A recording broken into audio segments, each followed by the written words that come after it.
Territorios del pasado. Un podcast del Núcleo de Historia Reciente del IDAES UNSAM.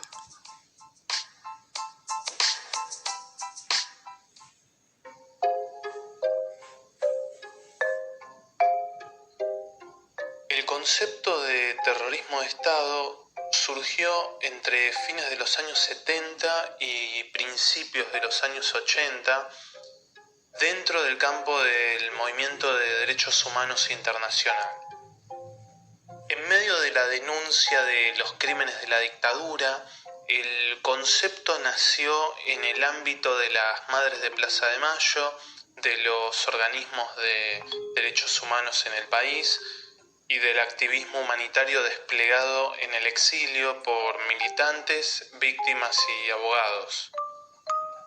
Su uso formó parte de una narrativa que disputaba el sentido de los acontecimientos. Mientras que la dictadura afirmaba estar librando una guerra contra la subversión para salvar a la patria del comunismo ateo, los familiares de desaparecidos y los referentes de los organismos de derechos humanos denunciaban la represión y la masacre represiva. Resaltaban además la metodología de transmisión del terror en la sociedad mediante una red de centros clandestinos de detención, los secuestros, la tortura, la desaparición y los asesinatos. De allí en adelante, el concepto ganaría terreno en las disputas por la memoria en la década del 80 y comenzaría un lento camino de ingreso al campo académico. A pesar del uso central que tiene este concepto en la historia reciente argentina, existen importantes discusiones a su alrededor. ¿Cómo fue posible el terrorismo de Estado en Argentina? ¿Se puede explicar solo por su excepcionalidad? ¿Qué elementos le permitieron funcionar?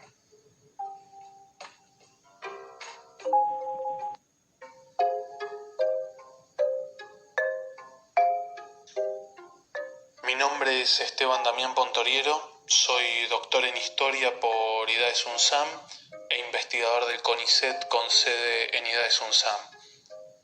En esa institución también soy miembro del Núcleo de Política, Sociedad y Cultura en la historia reciente del Cono Sur y además soy docente en UNTREF.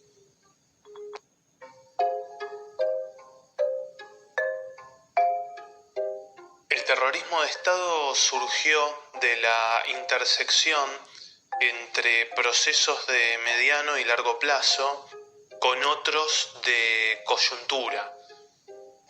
En relación con los primeros, desde 1955 podemos incluir los desarrollos doctrinarios para la guerra interna del ejército, el marco jurídico de excepción construido a través de los años por los diferentes gobiernos constitucionales y de facto, los imaginarios sobre el enemigo que lo deshumanizaron, las estructuras organizativas y el entrenamiento para la guerra interna de los militares.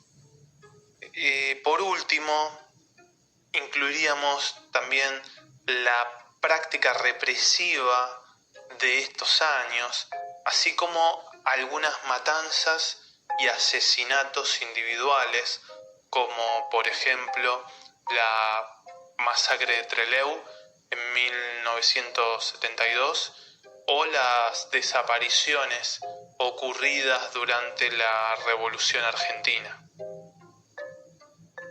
Sobre el corto plazo, entre 1973 y 1976, existió un diagnóstico compartido por civiles, militares y las organizaciones armadas que caracterizaba el conflicto político de Argentina en esos años como una guerra interna. En ese escenario intervinieron distintos hechos y actores. Uno de ellos fue la formación y actuación de organizaciones paraestatales como la Alianza Anticomunista Argentina, la AAA, o el Comando Libertadores de América, que reprimieron y asesinaron clandestinamente desde el Estado antes de que los militares tomaran el control.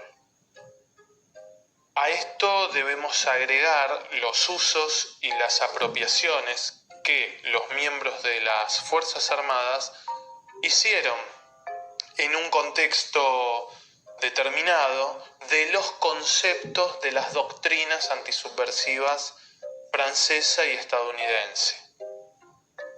Por medio de un conjunto de decretos de emergencia dictados por el gobierno constitucional de María Estela Martínez de Perón entre 1974 y 1975, se confirmaba la percepción del ejército. Existía un enfrentamiento armado contra insurgentes, es decir, una guerra interna que, y esto es importante remarcarlo, implicaba cometer actos criminales, esto derivado de la formación doctrinaria de los militares. El estado de excepción, entonces, dio a las Fuerzas Armadas la primacía en la represión y el aniquilamiento de la subversión.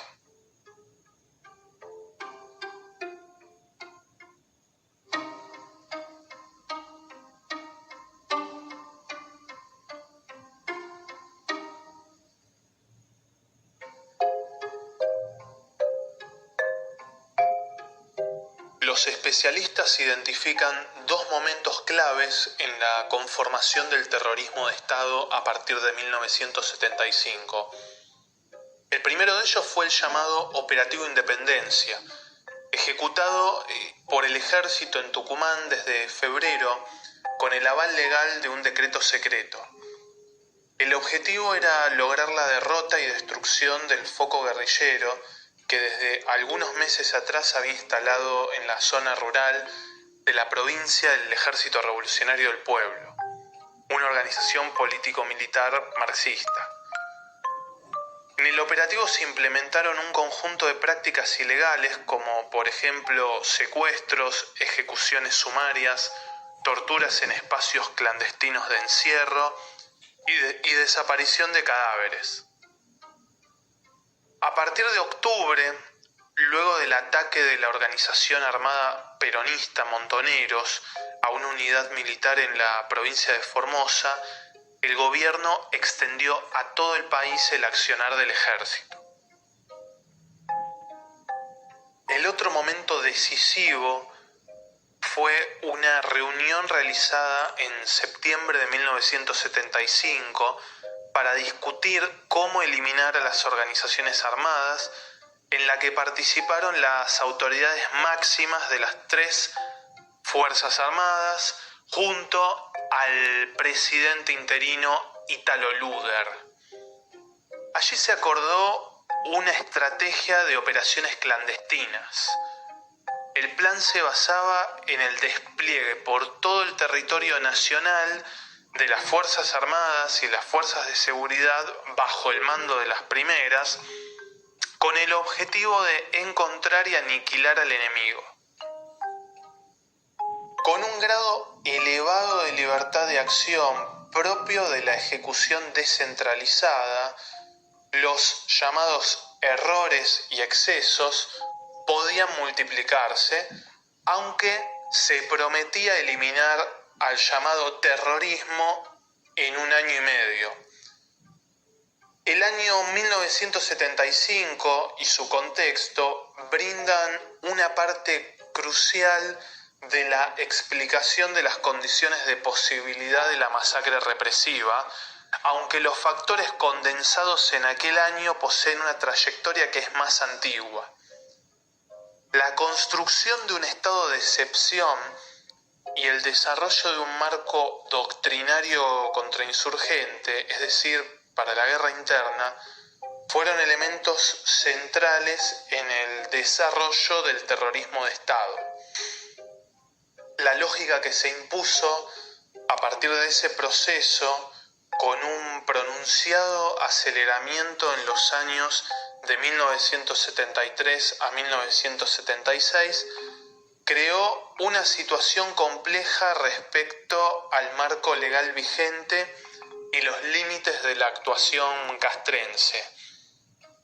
La incorporación de las Fuerzas Armadas a la esfera de la seguridad interna se realizó mediante una legislación de defensa que suspendió una parte de las garantías constitucionales y que avaló la implementación de un conjunto de prácticas represivas y de exterminio particularmente brutales.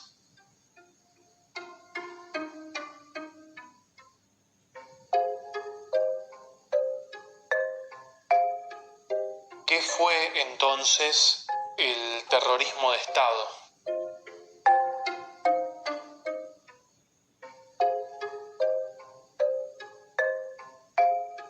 El terrorismo de Estado fue un sistema de represión y exterminio planificado, coordinado y ejecutado entre 1975 y 1983 por las Fuerzas Armadas con el ejército a la cabeza.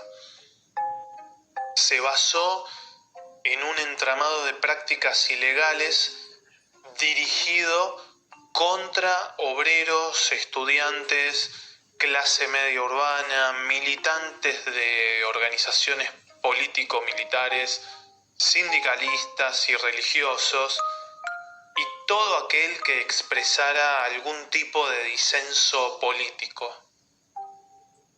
El terrorismo de Estado se caracterizó por el accionar descentralizado de grupos mixtos de militares, policías y civiles, o constituidos plenamente por integrantes de alguna de esas fuerzas. Estos grupos dependían de una conducción militar centralizada respecto de la que conservaban ciertos márgenes de autonomía.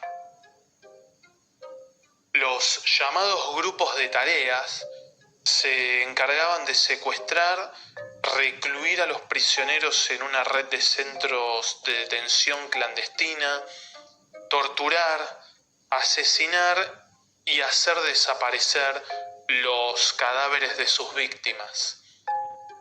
En esta metodología se incluyó la apropiación de menores nacidos durante el cautiverio y los delitos comunes como robos, secuestros o ajustes de cuentas.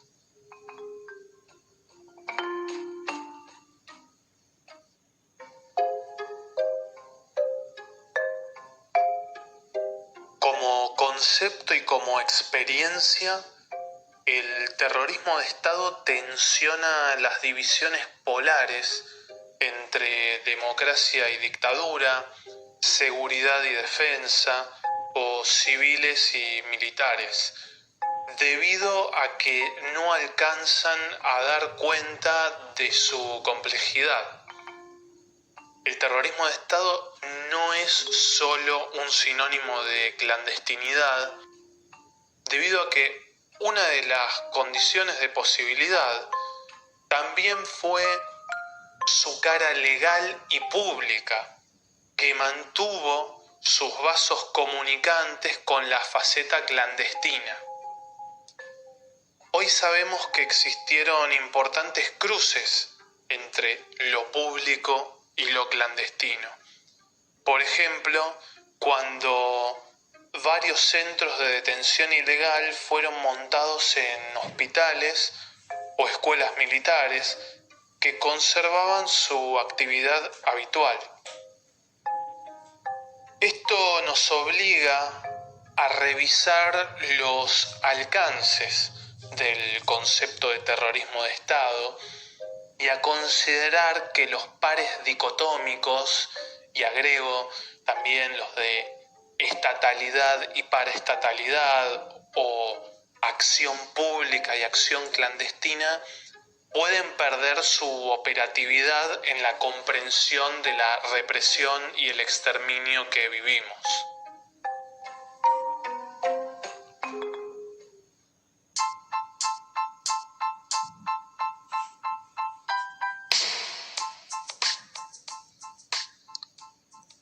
Esto fue Territorios del Pasado, el podcast del Núcleo de Historia Reciente del IDAES UNSAM.